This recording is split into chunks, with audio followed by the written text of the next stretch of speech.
numerous speculations regarding the epidemic in Africa. Some believe the outbreak is a result of biological warfare waged by imperialist countries, particularly the U.S., against Africa. They claim that the disease is being tested on Africans and is even created in an attempt to reduce Africa's population.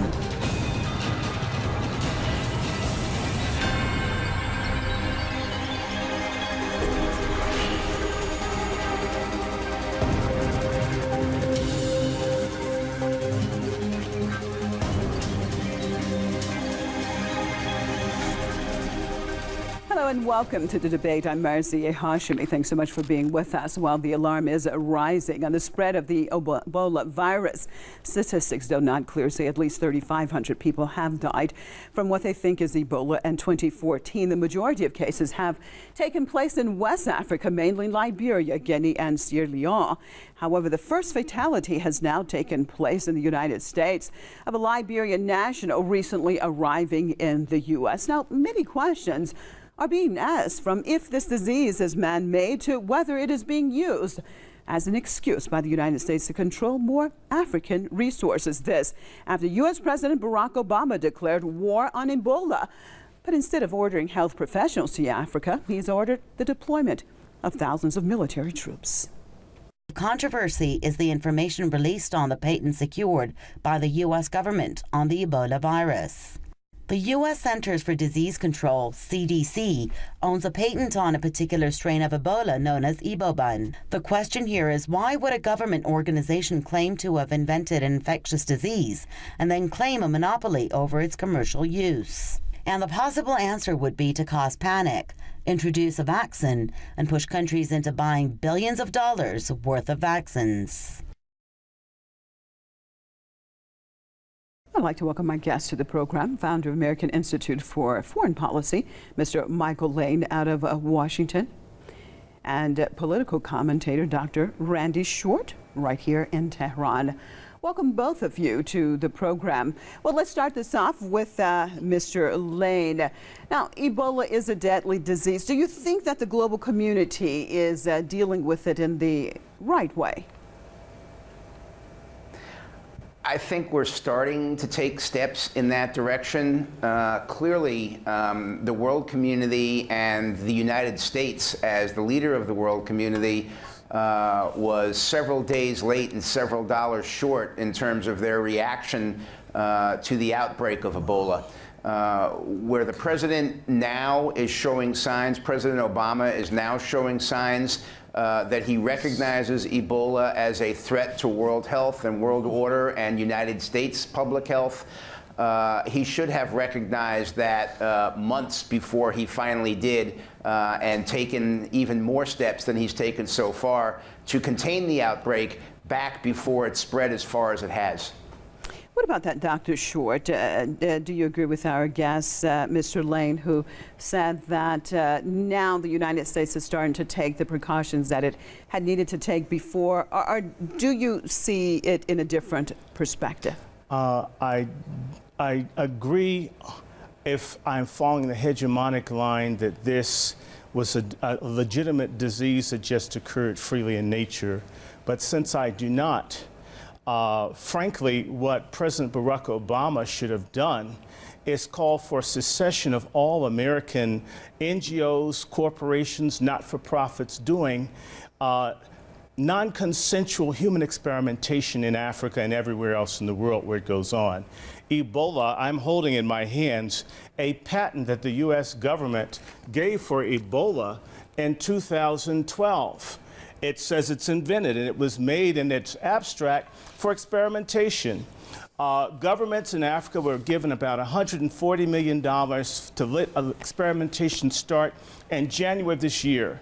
And now we see people dying from it because it was a disease made to kill, and it's killing. And in reality, this late move, to me, has more to do with creating a panic so people can sell medication as well as kill Africans. This gentleman and I are going to disagree. I'm an African American and quite proud of it. Anglo-Americans have been killing African people for profit and for land for 500 years. This is just another instance, and this is as clear as this government patent and I dare him to tell me this is a conspiracy theory when they say they made it. When this has the U.S. Department of Health as an assignee to this patent, for someone to say to me that it's a conspiracy theory when they say so. Okay. This isn't a conspiracy theory. Stay with me, Dr. Short. Kill people and make money. Stay with Dr. Short. Crossing over to Washington. Mr. Lane, your take on what our guest, Dr. Short, has just stated. Well, I think he's a little over the top here. No, I'm not over the top. Let's figure out where we are. I know exactly where we are. You deal with the patent, sir. Okay. When the government says they give a patent for it, it's not over the top. Deal with the fact that I laid down. The fact is that it was made. It says it's invented. It has the name of the inventors on the patent. Okay, just check the internet. Let me cross over to Washington. This is just being real. Stay with me, Dr. Short. Go ahead, Mr. Lane. I'm not familiar with the document that he has. I do know it exists. I don't deny its authenticity. But let's figure out why the government would have a patent on this. It looks to me, in the minimal amount of information I was able to find out about this document, this is a patent on a variant of the original disease. It's certainly well within reason, where when you're doing the research on cures and vaccines and things like that, that you would deal with variants on the disease and that you would use that as part of your research to find those cures and those vaccines. So the fact that the document exists and the fact that the document may be authentic is not in itself any sort of smoking gun. It is authentic. Don't accuse me of lying. This is a government's document. I never accused you, Dr. Short, of lying. Well, let me just jump in here. Let me just jump in here. Dr. Short, why would the U.S. government want to, according to what you're saying, create such a deadly virus? Why would they want to do that? Why would they have the syphilis experiments? Why would they have the pellagra experiments? Why is Dr. James, his name is escaping me, he's at the mailman school at Columbia, do these kinds of things with Depo-Provera in the same areas? We have a history of doing all kinds of unjust and illegal things with substances, not just outside of the United States, but within. The Tuskegee experiment is the best known, but there are many, many others. And so it's time for this to stop. Bill and Melinda Gates, he just put his mouth in this. He's run non-consensual human experimentation that's watched people die in Africa. This is old. They did it to the Native Americans with certain diseases. As a person of part Native American descent, I can't be as clinical and detached as the gentleman in Washington. By the way, that's the land that was stolen from my people by whites using diseases like Ebola.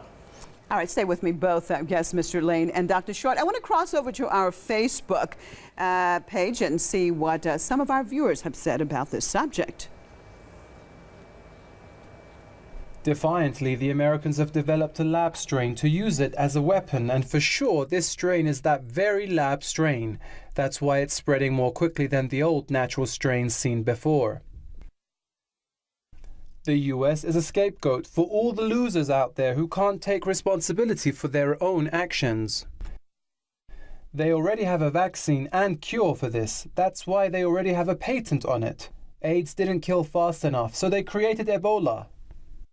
AIDS and Ebola are attributed to US war factories, and that's what we call the NWO, New World Order. Why do they have to bring soldiers instead of doctors? Is Ebola a terrorist? Let the fools be fooled. This will definitely be an interesting debate. Can't use my guesswork to know whether Ebola is man-made or not. I only want to flip through each evidence provided from each side. All I know is that it is a dangerous infection. Press TV, why can't you make anything debatable without mentioning the US or Zionists? Come on, try to be mature enough, please. Didn't the US Public Health Service deliberately infect 600 impoverished African Americans with syphilis between 1932 and 1972 in an infamous Tuskegee clinical study? This is why the US government owns a patent on human Ebola virus species and compositions and methods thereof. Ebola is not a disease, it's simply a chemical warfare attack to show the world what they can do if their democracy is not accepted. Time for the usual Americans to arise against the murderous schemes their country is applying on others. I think you should Google patent CA2741523A1, then ask yourself the same question. Google this name about Jonathan S. Towner, inventor of Ebola, with patent number CA2745123A1. You can Google patent number.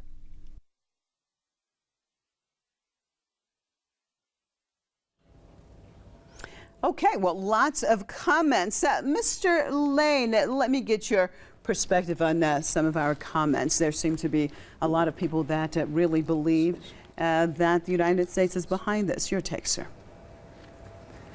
Well, first of all, as I said in the first segment, it doesn't surprise me that our government is involved in experimentations here, that they're looking for variants on the virus, and they're also looking for cures, and they're looking for vaccines on the virus. In fact, I think it would be irresponsible of them not to do so. I think it would be similarly not surprising to find out that those research efforts are both military-funded and civilian-funded, Centers for Disease Control, et cetera. So none of those things shock me. We don't know where Ebola came from. We will eventually find out where Ebola came from. I would be surprised to find out that it's a man-made and not a natural virus. I wouldn't be shocked beyond belief to find that out, but I would be surprised to find that out. Okay, I stay think with the me, experiments and the research has to be done. All right. I want to read something. From 1974, we have Henry Kissinger.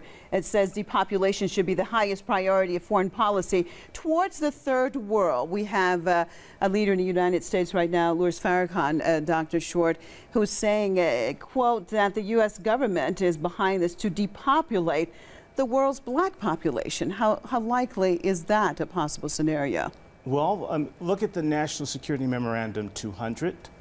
Look at the fact that even though this gentleman is saying he can't tell, when this says that the U.S. Department of Health in Atlanta, Georgia is a co-assignee for this, we have plenty of things. We don't have to go to Africa. Look at the United States. Things like fluoride in the water, which is twice as deadly for African Americans as whites, and yet they insist on keeping it in the water supply.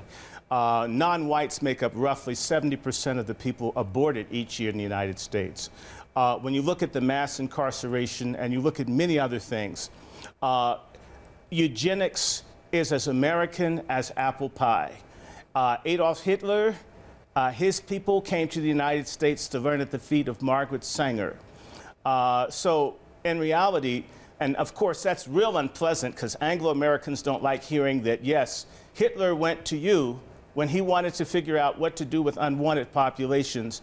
America is the place that does it best. Margaret Sanger, can you just expand on that? Margaret Sanger is the racist supremacist who started the American Birth Control League in 1917, and it became Planned Parenthood in 1943. Okay. She believed that there were too many non-white people and we were human weeds. And in 1939, started something called the Negro Project, where she felt that there's a way to quietly eliminate African Americans. And these sentiments weren't just hers, the same as outlined in Chapter 7 of Gunnar Myrdal's An American Dilemma. Okay, stay with me. Dr. Short would love to get more into this, but of course, limited time. Mr. Lane, I want to look at another aspect of this. We saw last month that President Barack Obama ordered thousands of American troops to go and deal with the Ebola virus. It seems quite odd that he would order military troops on the ground to deal with Ebola. At the same time, we see that a country like Cuba has actually ordered medical personnel to go to West Africa to try to help. Why military troops? What can military troops do against this virus? Well, first let me back up and say that I agree 100% with Dr. Short on Margaret Sanger and Planned Parenthood. He has that part of it exactly right, and I agree with him. more to your question, look, the whole thing needs to be organized first. Without the American military going in there, and I don't think it's going to stop at 4,000. I think we're going to see that number close to double by the time we're finished. We need to go in there and set up hospitals and medical facilities. Bring the portable hospitals in that will create beds and treatment centers for people who are infected with this horrific disease. That's what the military is supposed to do. I would be surprised and I would be disappointed if President Obama did not organize a large team of medical treatment professionals that will go in there and follow up the military. That's what needs to be done, and that's what I said in the very beginning of the show, that we're a day late and a dollar short on all these things. The military team should have been in there setting up the medical facilities 6-8 months ago, and the medical teams should have followed right on after that. I hope they do. Dr. Short, what about that? There has been some criticism about why sending military troops now, and as the gentleman in Washington has just said, is to set up, accordingly to him, that is to set up everything to get it in place first. Your take, sir? It's already set up. In 1966, Dr. Ravenhall. Yes, it is set up. Let me finish. I didn't interrupt you. The United States, USAID, Office on Population, its director, Dr. Ravenhall, a vicious, virulent racist, convinced President Johnson that the United States should not provide medical care, clean water, or other things to people in Africa, Asia, and the developing world. It was against the geopolitical and strategic interests of the United States. And instead, eugenics, mass sterilization, mass abortion, even promoting things with, now you've got this gay movement that President Obama is pushing as if he's a cheerleader for homosexuality. These things have been systematically pushed for 48 years. And not only that, they've done all the experimentation and sent dangerous drugs to Africa for decades and Asia. And this has been quite deliberate. So he's right. It's decades late and billions of dollars short. And there's big money made in experimenting and doing all kinds of things to people of African descent and in Asia. And keep your eyes peeled. They're doing unethical human experimentation right over in Pakistan and also Afghanistan with hepatitis C. Don't be surprised if one day you have an epidemic of some strange hepatitis in Iran because of people using, over in Fort Detrick, doing all kinds of wicked things, everything from making the anthrax that killed 2 postal workers where I live in Washington, D.C., and killed a postal worker at Howard University where I attended school. Okay, stay with me, Dr. Short. What about that, Mr. Lane, about bioweapons? I mean, there are a lot of speculation right now that the United States perhaps is working more and more in developing and using bioweapons. Is it a possibility? Certainly it's a possibility. I don't discount the fact that the United States historically has had a bioweapons program and probably leads the world in terms of research and effectiveness in turning various things into bioweapons. Now, we're also a world leader in terms of negotiating treaties where we finally wind up destroying these things and outlawing them and taking them off the battlefield. But, you know, anything's a possibility. I don't deny that. But that doesn't mean that that's what's going on here. In fact, I doubt that's what's going on here. Okay, Dr. Short, I'll let you close this. We're just about out of time. Your take, sir, your closing comments.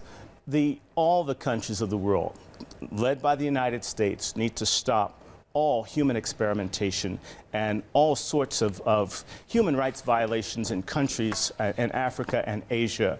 And this was completely preventable. It was man-made, human-made. The patent is online. It's not a conspiracy theory. It's just fact. Shame on America, and I hope Obama doesn't treat this event as another opportunity to improve his golf game when people of color suffer. And on that note, I'd like to I think Dr. Short is connecting dots that can't be connected. Well, I'm going to connect them anyhow. Thank you. And on that note, that brings us to the end of this program. Founder American Institute for Foreign Policy, Mr. Michael Lane, out of Washington. We appreciate you being with us, as well as political commentator, Dr. Randy Short, right here in Tehran. And as always, viewers, we appreciate you being with us. Make sure you join us, same time, same place tomorrow. I'm Marzieh Hashemi signing out for the debate. Goodbye.